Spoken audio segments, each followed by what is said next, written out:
up, what up, what up? Hey! I don't know what that shiny thing is back there. Is that the light? Let me try not to have y'all shiny. I got a lot of lights on in this house. I'm sorry. I just know my house is really dark. And yeah. Can y'all hear me with this fan on? Let me cut it off. I'm gonna sweat for the sake of y'all being able to hear me. 1 second.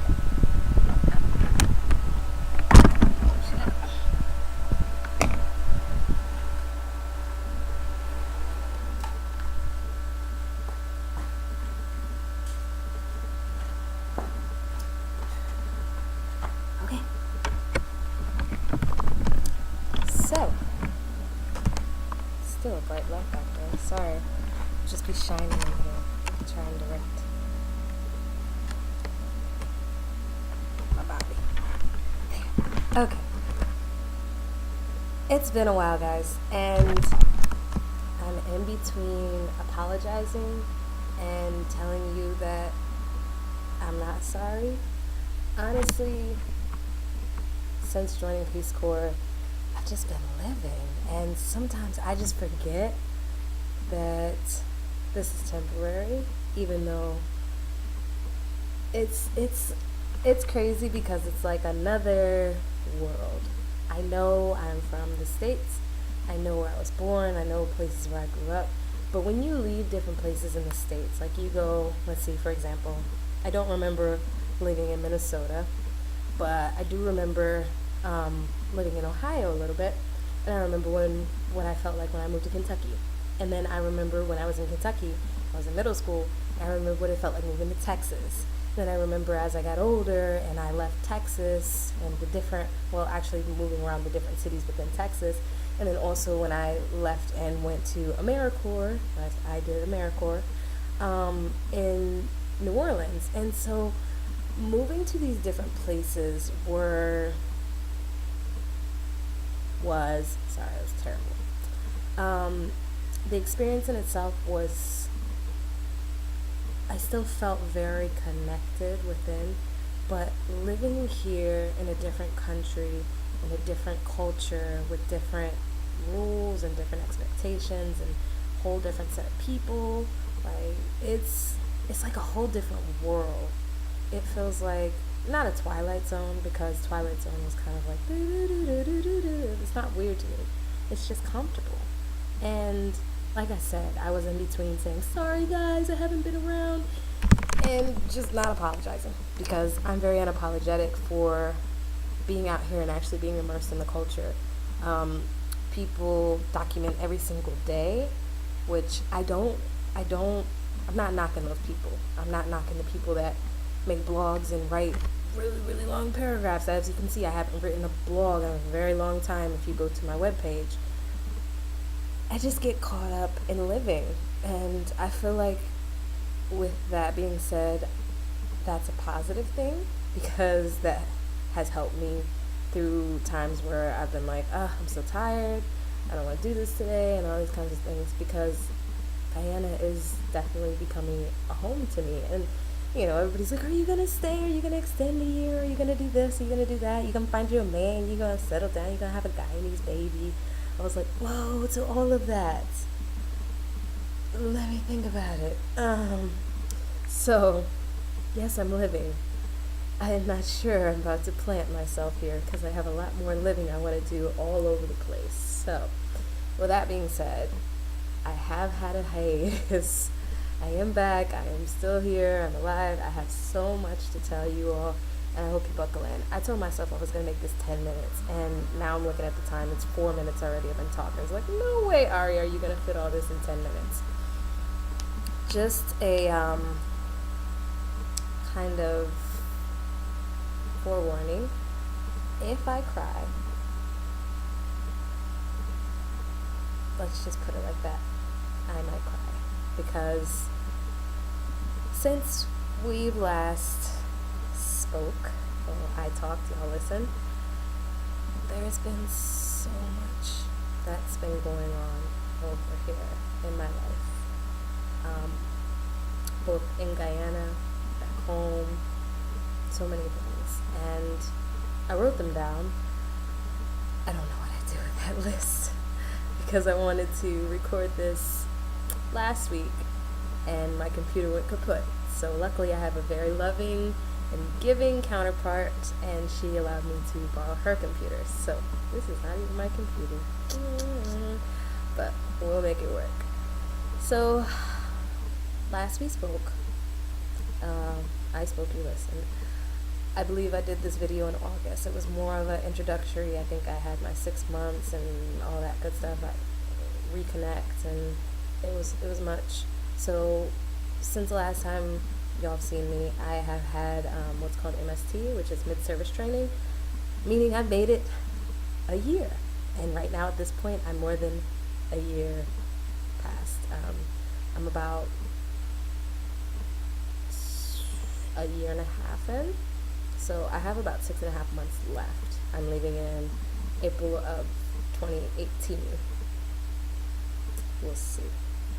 I'm kidding. I don't know. My dad would be so mad if he's like, "You're gonna stay." He wants me home. My whole family wants me home, but who knows where my heart will take me. I'm so free and doing what I want to do, and the States is just not where I want to be at the moment. Not saying I don't like it, not saying I don't want to be there, it's just at this moment, my heart needs to go and escape and be in other cultures, immerse myself, learn, bring back what I've learned, and then grow within the States, because I have a lot of ideas, a lot of things I want to do, but I don't feel like I'm done growing yet. I don't feel like I can go plant myself and feel fulfilled or be happy at this point. So let's break it down, since I'll go month by month, and I think that will help compartmentalize my brain. So August was the last time we had our little meets. September was school starting back up.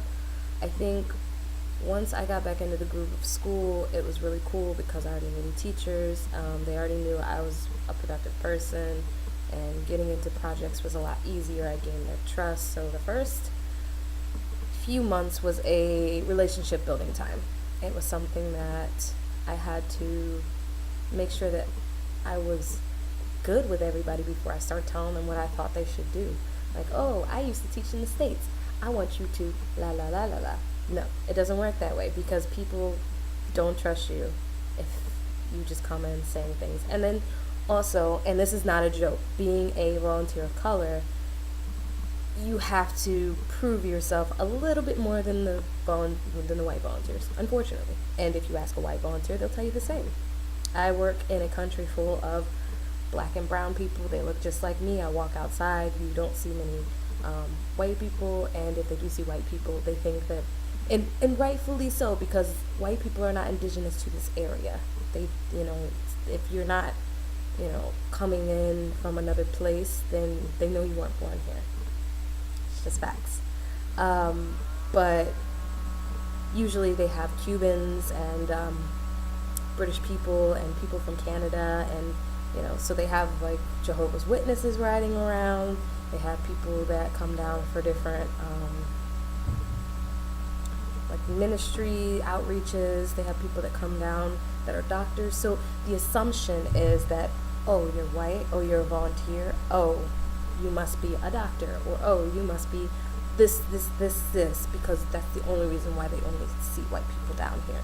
So it's not something that, well, I can't say I didn't get offended. At first I did. I felt some type of way, like, why can't I be a teacher? Why I gotta be like a side, co-facilitator, helper person, and you automatically assume this person has a teaching degree or certificate, and they didn't go to school for that, but I did.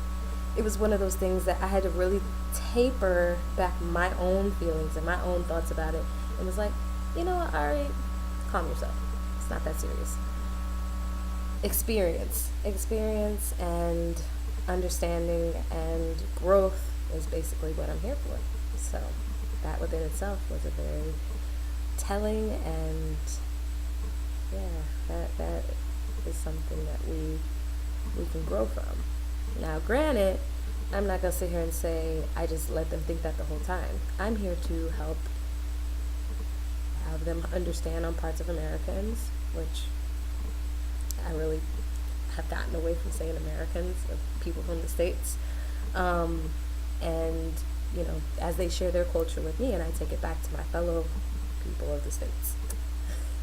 I just feel like, and don't get me wrong, guys, I'm an American, but I feel like it's such a pompous thing to say because I live in South America. Are these people technically not Americans?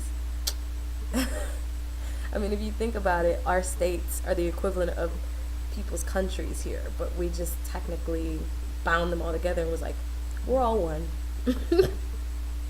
It's just silly. I don't know. I just, it's one of those mind things that you just think about. You're like, we have North America, we have South America. Technically, we have a Central America, but it's not an official. But there's so many Americas. Why are we the only Americans? Different story. Anyways, so, yeah, starting back with the school year was very cool, knowing that I built those relationships and that we have gotten into it. So I got to go home last year, December time. Oh, let me rewind, sorry. August, September, October, okay, November. We did a parent seminar. It was really cool because the parents loved it. We did arts and crafts. We did a suicide awareness, because if you didn't know, Guyana is the second highest suicide rate in the world. It used to be number 1, but just recently it dropped to number 2. So the quality of living here has, and there's not that many people here, because they go out and migrate to different places, like the United States. There's a lot of people in New York. There's a little Guyana in New York, if you've ever been. But yeah, so the suicide rate here is how many people per the whole total of the population, and compared to how many people are here, there's a lot of people, you know, doing it themselves. And it was just kind of like, that's so terrible. So we're here to help spread awareness that the quality of your life is not based on the problems that you go through. And I know that's easier said than done, but you know, you got to start somewhere. You got to have empowerment and, you know, messages and things of that nature. And I'm not here to tell you I'm empowering you. You have to self-empower yourself. Oh, that was redundant. Anyways, you get what I'm saying. Okay, so moving on. Yeah, so we had a breast cancer awareness. We also had a literacy coordinator come in and talk about parents at home, what they can do, and also phonemic awareness. And there was one other thing we did. Nutrition. Talk about healthy snacks, foods, lunches, things that they could do to help their kids not be so lethargic and those kinds of things. We're looking to do another one soon, and we think that that was very good. And my school, I think they want to do it annually, so yay! They're gonna have to plan it though, because I won't be here after this. But these are the types of things that you want to do as a volunteer. You want to spark something and then give them the tools and the outline to do it. Sorry, I'm so distracted off my hands. I don't know what to do with them. Yeah. But yeah. So December, I got to go home. I saw my lovely family's face, and I spent Christmas with them and New Year's, and it was wonderful and great and amazing, and it's always a good time when I'm with my family. I'm a very family-oriented person, and yeah, my brothers and sisters are a hoot. My parents are hilarious, just always good to come around them. My nieces, they never want me to leave again. They're like, oh, why are you going back? So, love my family. It was amazing. I have pictures, I think. Yes, I have them. No. Let me check. If I do, look in the gallery section. They'll be there. So January wasn't much of anything. February, let me tell y'all, I went to Carnival in the Trinidad. Two things. Carnival is the truth. It is so much fun. And I did it the broke way. I'm not playing with y'all. I went up there with very minimal funds, which, you know, as a volunteer, you don't get much, so you can't spend much. But we went up there, you know, paid for the plane ticket and the hotel room, and we went I went with 4 other girls that are also volunteers, and we kind of just got in where we fit in. We literally made our own outfits, and we didn't have the money to buy the fancy $800 headpieces and the little bras and the panties and the shakas and all that stuff. I couldn't do that. I'm too broke for that. So what we did was we made our own little bras and outfits and went out and we just joined a band and we had a good old time. And the people that had the wristbands were like, "You want drinks?" I was like, "Yeah." And I think because we're girls, they didn't kick us out until the next day when we went to go play mass. They kind of were like, "Hey, you there?" And we're like, "Oh no." Oh man, if I have appropriate pictures, I'll post those. Also in the gallery section. But it was so much fun. I said 2 things. So 1, it was so much fun, and 2, I'm gonna go back again, and I might do it with the money way, but we'll see. We'll see how my life goes. But I'm definitely going back to Trinidad again, and actually, I kind of want to make it a thing. Like, I want to go follow carnivals, because I know it starts. Does it start in Canada and end in Rio, or does it start in Rio and end in Canada? Whichever way. I want to go to Caribbean. I want to go to Rio. I want to go to Barbados for crop over. I'm hitting them all, guys. I am so inspired. I never thought, like, I see it and I'm just like, oh yeah, it's fun. That's part of the culture and all that stuff. But to actually be there, woo, it was so much fun. All right, got excited. Sorry. It was fun. Okay, March was my birthday. I turned 27 in Guyana.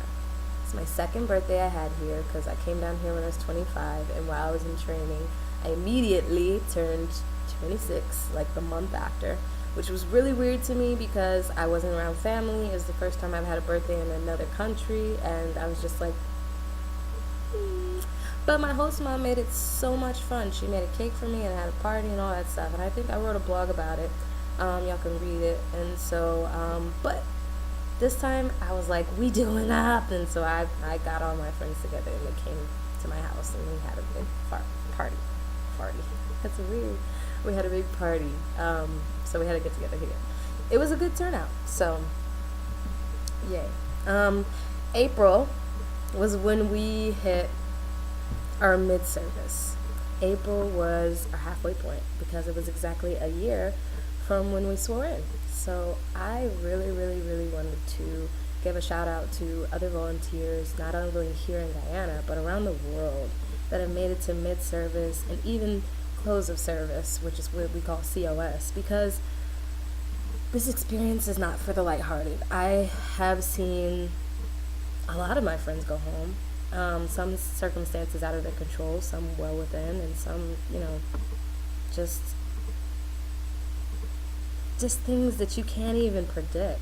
So that's not to say anything against the people that have gone home, because everybody has their own reasons, and not to be slighted for them, but I just think that it's an immense, a very, very vast achievement that you're still here in a different culture, in a different country, amongst people that you didn't know before, complete strangers, and you're still kicking.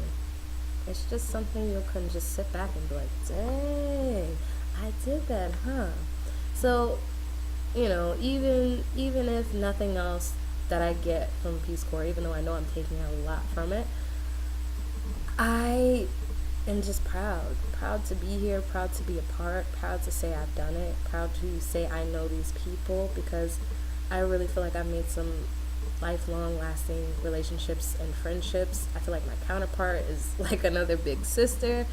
It's just so much that I didn't expect. When people tell me, what did you go down to, Peace Corps thinking, and what did you expect? And I was like, I honestly came with no expectations, because usually when you come with a lot of expectations in situations, you have disappointments. And I'm not saying have no, goals or have no bar that you have set, But I'm saying if you come down with certain expectations and you don't even know the culture or where you're going, who are you to set these things up for these people that have never met you and you don't even know what their struggle is or what they're going through? And that's like going to somebody and saying you need to eat this, this, and this, and you don't even know what their dietary issues are. Like, who are you? So with that, I'd like to say I'm very grateful that my mindset I had when I came in was so open, and it's just like a flower. Like you're just budding into something bigger or beautiful, and the more you let yourself be pollinated and the more you let yourself be watered, then the more beautiful the flower can grow. Like my hair.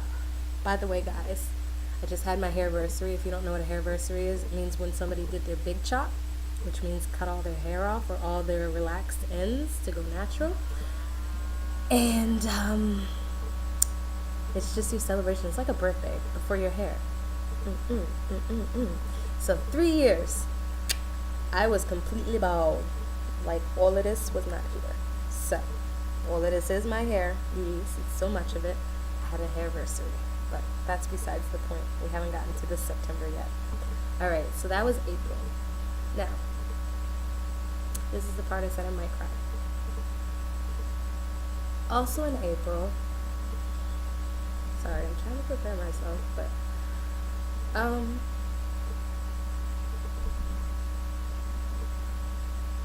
I lost my host cousin. So, whenever you're in training, oh God, whenever you're in training and whenever you come out to your site, they usually put you up with a host family. Well, training definitely, but out in sight, not necessarily. But normally they try to do that so that they can help you with your immersion within the culture, your integration process, and then also just introducing you and telling you how things work. I'll tell you, it's been a lot easier transitioning. It kind of, at first, it kind of feels like you're being babysat, but then when you really, mosquitoes, guys, sorry. But then when you really break down the reasoning behind it, you feel less of a paternal nature about it and more of a safety and a more of a, gosh darn it, these stupid mosquitoes. More of a safety aspect and more of a just grounding, finding your place. But my host family was comprised of my host mom, my host little brother, and then her brother lived downstairs. So he had 2 sons, a daughter, and his wife. And the oldest son, Akeem, passed away. He was 21 years old, 22. He had a motorcycle accident, and that took his life. So he loved bikes. He lived by the bikes. He loved to ride down the windy roads, because these roads are definitely something else, especially in Essequibo. So he just goes zipping and zagging. And he hit a flatbed, and it was nighttime, and he didn't get proper help within a good time period, and he passed away. So that was something that was really hard, and it happened around the time of mid-service training, and it was tough because those boys and that little girl Jessie, those were my first, I would say they were my first friends when I got to Guyana, because I didn't know anybody, and their parents were always like, well, take Ari here, take Ari there, and so they kind of became my keepers. So it was just, it's tough, because when you live here and you're going through it, it's not like you forget life happens, but it's just certain things like that you don't expect. And so it was really hard to comprehend and to be like, dang, even though I'm living here, life still goes on, and life does include death, unfortunately. So rest in peace to Akeem, and that's cry number 1. Sorry guys, it's life, it's happening, and this is where I am. So Okay. Also within that time, there was another volunteer who lost her host dad. So we kind of bonded within that. Actually, yeah, I won't say her name, but you'll probably see her around here. But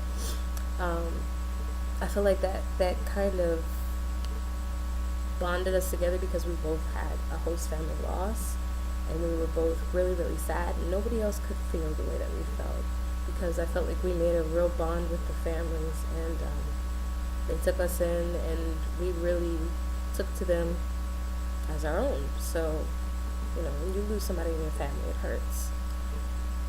So, I comprise myself so I can continue.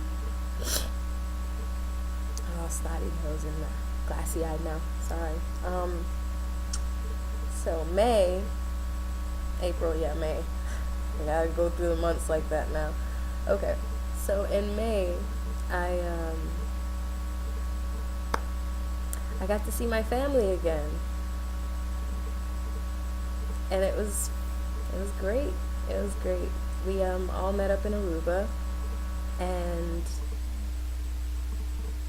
yeah, we got down on the beach and we did the beach party. Every year my family would meet in Aruba, and so that was something that we always look forward to. I didn't get to go last year because I was in mid-service. I was in PST. I can't even think of what PST stands for right now. We have so many acronyms, I can't think. But we were in pre-service training. That's what it is. Oh gosh. So yeah, we were in training basically. So you can't travel from the country within the first few months. So mind that if you're thinking about doing Peace Corps and you have, different places you want to go before or around the time that Peace Corps departs, you will not be able to leave to go to the trips that you want to do within the first 6 months. Yeah, 6 months.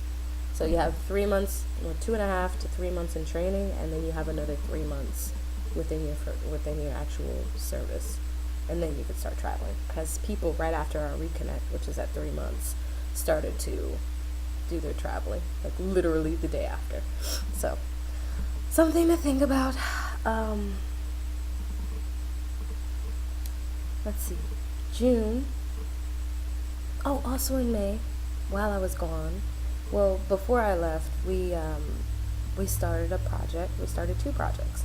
One was a fair. We did a fundraiser fair for the school, and like I said, gave the school the skeleton, gave them the ideas, told them how to do donation sheets, and they adapted them to the way that they wanted. I had an original date for the fair, but they changed it. So when they changed it, I was going to be on vacation. So I was like, okay, guys, well, if that's what we're going to do, we got to make sure everything's in place. So I connected them with my connect to the local volunteer groups from here called the Lions Club. They're an international organization. And so between my school and the Lions Club and outside helpers with the PTA and the community, the school put on a fair that raised enough money to buy PA systems. So yay, that was fun. And then we also got sponsorship from a local store owner that lives up the quarantine, which y'all don't know where the quarantine is, but it's towards Suriname. It's away from where I live, but it's about 15-20 minutes away. So he helped sponsor to get the materials and the labor to renovate our library. So right now we're in a process. We've done the heavy work, and now we're doing the book organization and all that. So I'll be more on that later. But that happened in May. June was the end of the school year. Towards the end of the school year.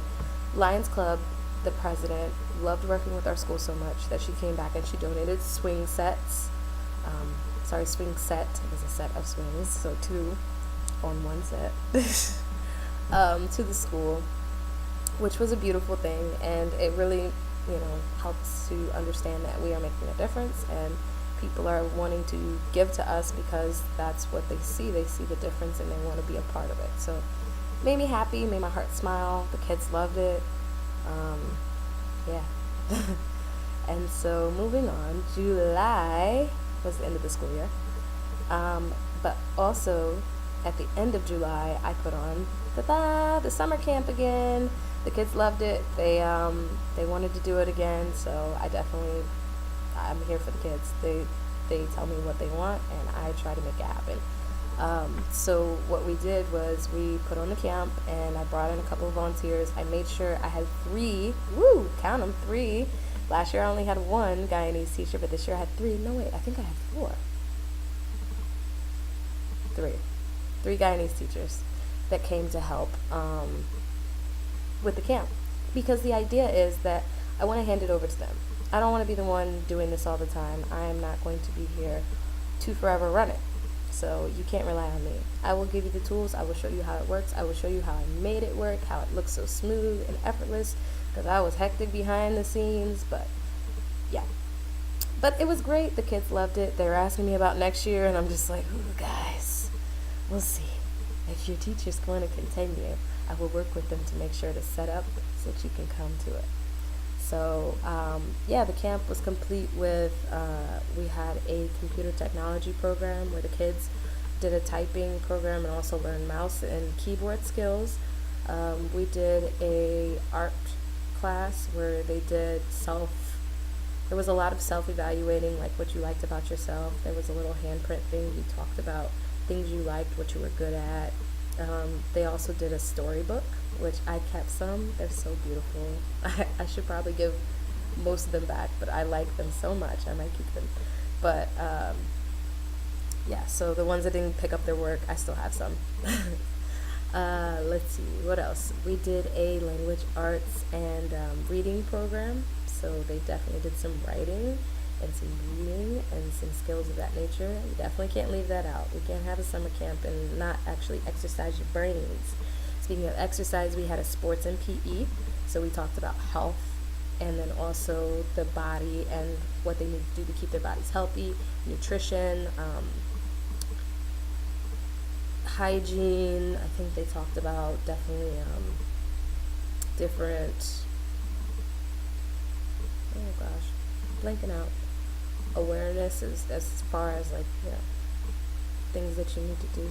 Oh, mosquito, I don't want to talk to you. Things that you need to do to make your body healthy, and things that you need to do to make sure that you are checking out okay. And let's see, what else? I think we only have those 4 things going this year. 1, 2, 3, 4, yeah. So that was July. So August, I got to take a break, and I got a little bit of time for me. I got to travel a little bit, and I went to Region 3, and my friends' birthdays, both of them, they're in the same kind of weekend time. But we ended up going to Kaicher Falls. I have already posted those pictures. They are beautiful. The pictures don't do the falls justice. If you've never heard of Kaicher Falls, it is the largest single drop waterfall in the world. Not just the country. The world, Craig. So, and it's so remote and so well kept and preserved, and there's just little nicks and facts about it. I definitely posted the pictures. I put them up, so definitely check them out. They're in the gallery section of, if you're watching this on YouTube, you can go to, I'll link my webpage, and you can go to the gallery section. But if you're watching this on my page, then go to the gallery section. So yeah, there's that. And it was, oh my gosh, y'all, I felt like I was in a movie. I was just hiking through the jungle. It was all hot and humid. I was all sweaty. I was shiny like I usually am, like now. And it was just nice. I probably should have put on some hiking shoes, but I went in some flip-flops. Not the best decision I ever made, but they were like, oh, there's a little bit of walking. No, girl, there's hiking. They should have told me there is straight hiking. I had to climb up a rock and climb down a rock. I was like, dang, I could do these in my gym shoes, but I'm all girly today. I was still cute though, but whatever. So, check out the pictures, check out the little stories, fun. So, August, right? September. That brings us to this month. Hey. Okay, so I told you all that we're doing the library project. So I've been working on a system. And when I say system, I want y'all to think of the library that you have in your towns, in your schools, at your universities. Think about the elaborate system that they have, the way that the books are set up, the way that they have a scan in, scan out. This is exactly what I'm having to goal for the school, because everything is pretty much done by hand. Even the National Library, even the ones that you have in town, they write out everything. And I'm trying to transfer my school into a technology era because that's what they want. And that's what they, like I said, the computer I'm using, it was passed out by the government. They provide these things, but they don't provide the training. So I am providing the training. I am going to show you the system. I'm going to show you how it works, and you are going to use it. Because when I leave, all you got to do is scan and scan out. And I remember talking to my counterpart, and I said, you know what? I don't care if I have to give them the simplest of things. I don't care if it costs a bunch and I have to go fundraise, because I ain't paying for it. I can't pay for none of that. I don't care if I have to fundraise and do, certain things to get it to work. But I'm going to do these things because I want this to work for you. I want you to have these things for a purpose, because I'm not just doing them to say I did it. I'm doing them so that you can use them. So if you don't have a system that you're encouraged to use, and teachers get disencouraged or disencouraged. I made up my own word, guys. Teachers become discouraged because they don't want to write down what book it is. They don't want to write down the check in, check out, so if I can give a simpler system, something that's user friendly and kind of foolproof, I will be happy. I feel like my teachers will be happy. My students will be happy. My students are begging me every day to come into the technology room so that they can do the typing, which were some of the kids from the gross. Sorry, guys. Some of the kids from the camp. So that's also what's going on this month. Okay.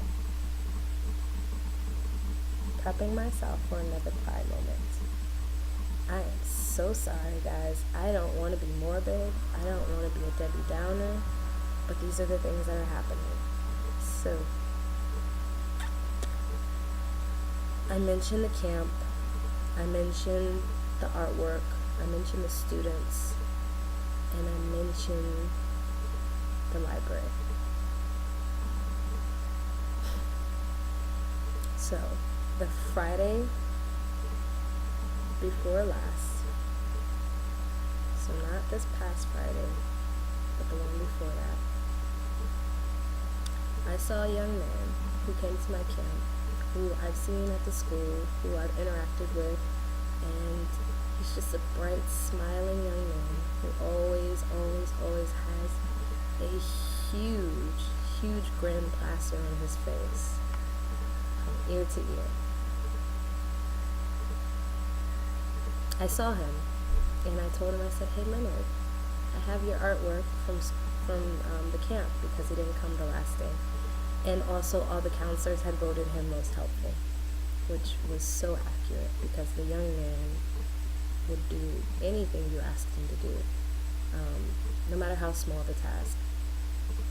So I say this because when I gave him his artwork and I told him that we missed you on the last day of camp, here's your stuff, you won most helpful, and here's your storybook. I didn't know that would be the last time that I would see him. It was a Friday, and I usually tell my kids, have a good weekend, be safe.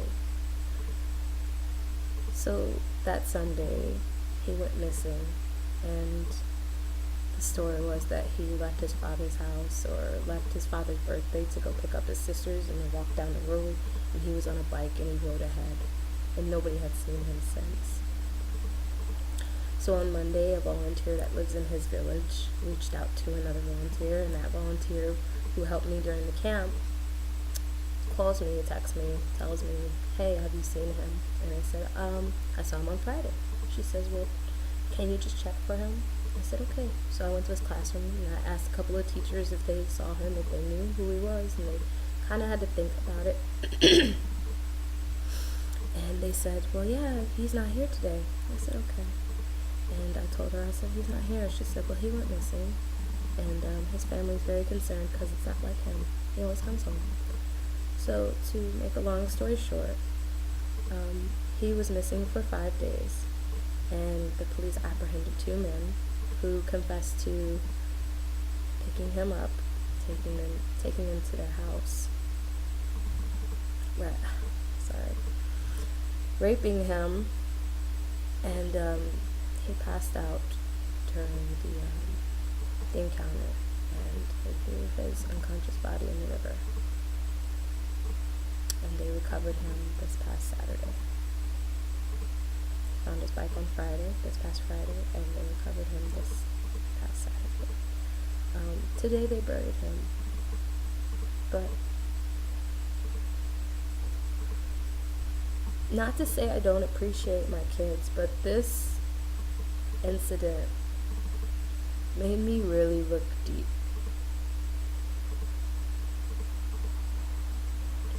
No one in life deserves to be treated like such, especially a 12-year-old little boy who has so much life in him, so much potential, and so many things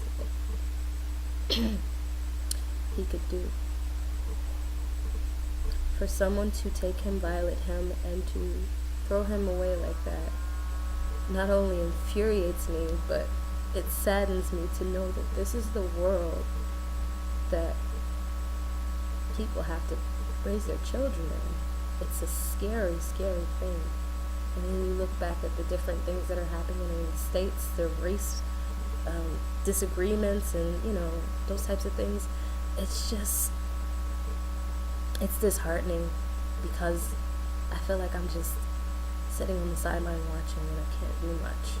So with this video, I wanted to voice and give a voice to those who are typically considered voiceless. I want people to listen and to know that certain things like this shouldn't happen, but they do. And it's unfortunate. And like I said, I'm so sad and I'm mad and I'm confused and I'm just hurt and all sorts of things. But it also taught me to not take people for granted. It really did. It just...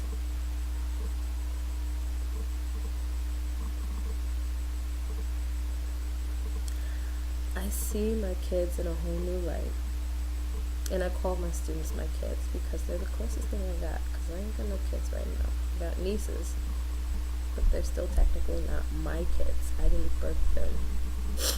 But between my nieces and my students, those are my kids. So when people do things to my kids, it hurts me. And I feel like children are the most of them, innocent beings you can come across. Especially Leonard. Leonard didn't deserve that. But in the same breath, it's taught me to appreciate their faces every single day.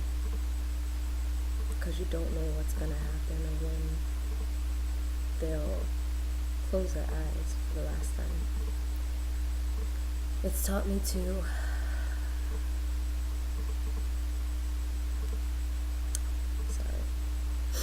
it's taught me to really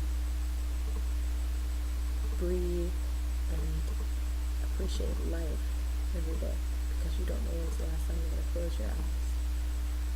I've been really weird about human touch. I don't like a lot of it, and if it's not welcomed, I don't want it. A lot of my kids love to come up and hug me even when they're all sweaty. I've learned to let that go, because you don't know when's the last time You'll see them again. I think I said that wrong, but you get the point. But in everything is a lesson.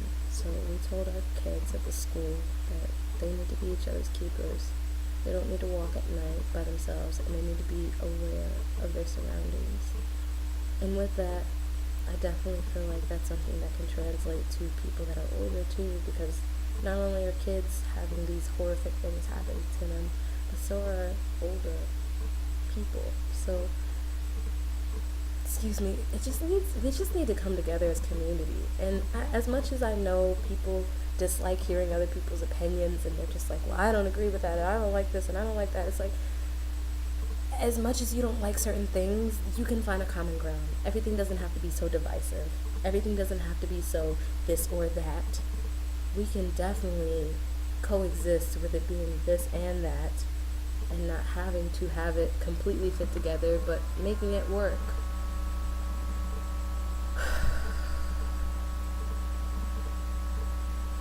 I'm sorry. I think I got through that one because I cried almost every night since I heard the news. And it's just, I guess I was just being really hopeful that they would find him alive. But like I said, the world is cruel and it's not right. And the only thing we have control over is ourselves and what we do and what we can do to prevent certain things. And I feel like within myself, I couldn't have prevented things for Leonard because I was in a whole different place at a whole different time. But I know those men could have prevented themselves.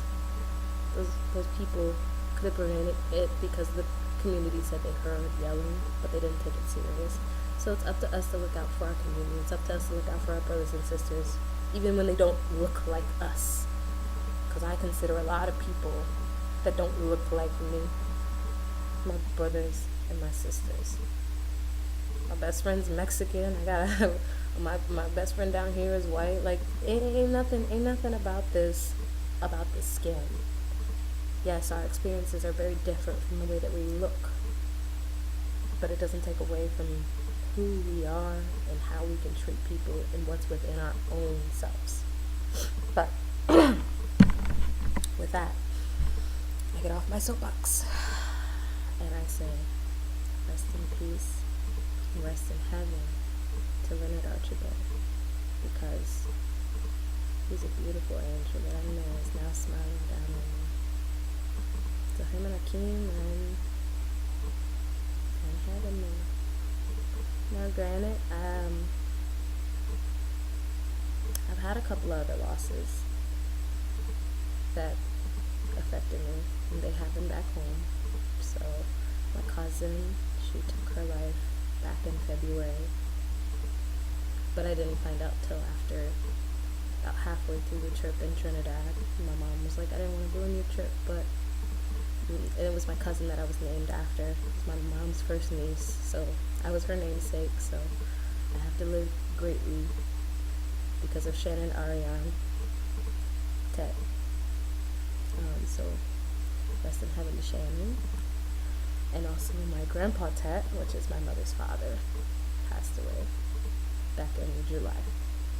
So rest in peace to Grandpa Tet, Grandpa Robert Tet.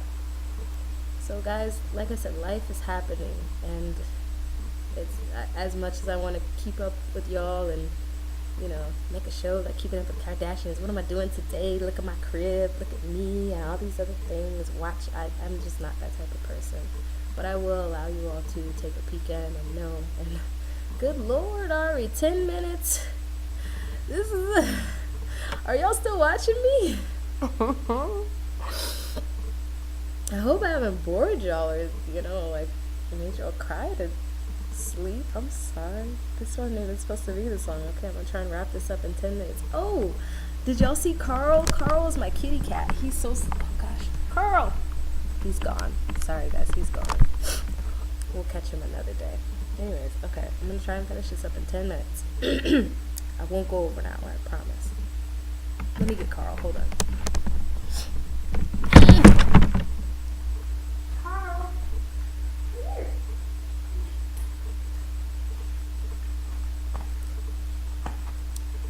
Carl cat. Say hi, Carl. He don't want to talk. But anyways, I've had to him since he was a kitty. Like, small. Like, he was probably the size of his head here. But he's a big old baby.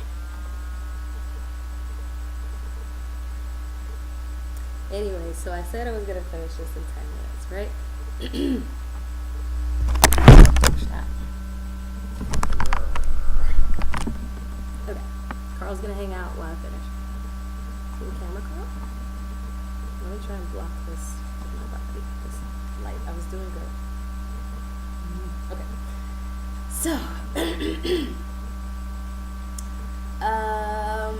the last thing I wanted to leave you all with are the healthy habits.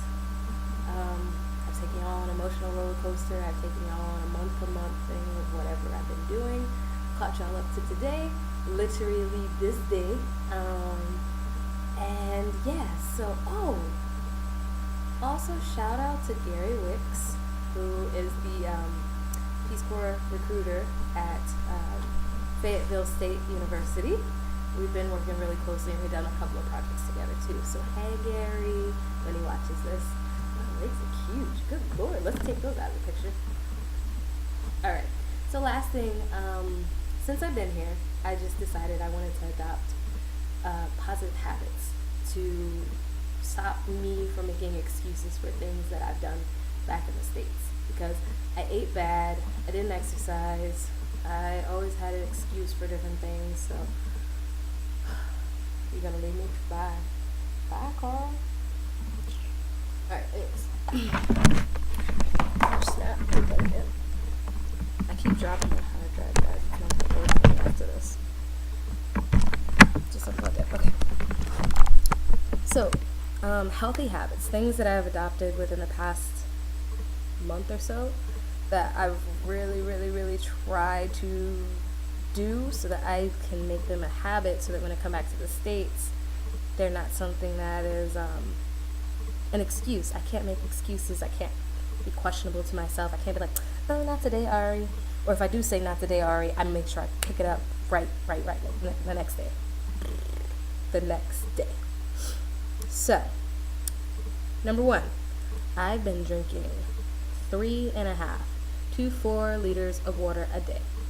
What I've seen is my skin is clearing up. It may be shiny, but dang, them spots are going away. Them pimples are going away. Oh goodness, I am happy. And I find myself sleeping better. And also I find myself not being so hungry all the time. Yay for water. Number 2, I've been cooking at home a lot more. I limit myself to eating out to once a month silly, once a week, because A, it saves me a lot more money, and B, I've been incorporating a lot more vegetables and foods, and I kind of really haven't been buying meat. And it's not because I'm a vegetarian, and it's not because I'm becoming just, a herbivore or a vegan or nothing like that. Meat's kind of expensive, and also it's a pain to prepare sometimes, so it's kind of my lazy way of so I get my protein from eggs and beans and things of that nature. So I've just been finding different substitutes. I made a pretty mean black bean burger the other day. I'm gonna post that picture. Okay, 7 minutes, actually 6.5. So 3, I started yoga, guys. Okay, so here's the deal. I've always told myself I wanted to do yoga. I always told myself, I'm gonna do some kind of exercise or whatever. Yeah, no. I have just ballooned and just expanded, and now I look at old pictures of me and I was like, yo, what have I done to myself? And I just get so overwhelmed. But I took a 30-day yoga, excuse me, my nose itch. I took a 30-day yoga challenge, and today was day 22, so tomorrow's day 23. I'm almost done with it. I'm so sad, but I am going to incorporate it the rest of my life. I promise you, every time I do yoga, it just takes so much out of me, like the stress, the bad breathing, my allergies, all that stuff. It just and it puts me in a place of zen. If I had a bad day, I can't wait to get to my yoga mat. I actually very much look forward to yoga every single day. I encourage people to do it. I encourage people to, join the challenge with me. I'll do the challenge all over again. If y'all want to do it with me, let me know. Email me, be like, Ari, let's do the challenge. I'll be like, okay, and we could do the videos and everything. So, yoga. That's number 3. Number 4, I have dedicated myself to cleaning up at least once every week. This sounds simple, but it wasn't for me. I would walk over things. Like, I would see my clothes that I wore that day, and I'd throw them over the couch, and I'm like, because the first thing I do when I come in my house is I kick off my pants, my shoes and my pants, and so I just, like, toss them wherever, and it's not a good habit. I'm not proud of it, excuse me, but with the cleaning up, it's kind of helped me reset, and it's put myself in a more positive place, and I actually enjoy being home now because it's not so cluttered, and I just called it decluttering. Not only did I declutter my space, but once I did that, it decluttered my mind. Along with the yoga, it's just like a clean space makes your house so much easier to just want to be in. Because, when you leave the dishes in the sink, when you leave things all over the place, you're just like, and you just get all tense and stuff. So a clean house has really, really, really, really, really, really, really, really, really, really helped me out. Okay, number 5, and the last healthy habit that I have been incorporating. Yes, it's the last one. Deep conditioning my wig. No, it's not actually a wig, but my hair. So, once every week, I try to do a hair mask or a deep condition to make sure that my hair is moisturized and very healthy. Because usually when people have natural hair, they like to put it up. And when I say put it up, you can put it up in various ways. A lot of people put it up in a band and put it up high. Other people like to put it up in braids, or they get sew-ins or weaves or whatever. Whatever you do with your hair, I'm not here to judge you. But for me personally, I'm not a big weave fan. And plus, people already know if I buy weave or anything, they feel like I'm wasting my money because I take it out within 3 weeks. 2.5, 3 weeks. Because it's just, I have commitment issues with my hair.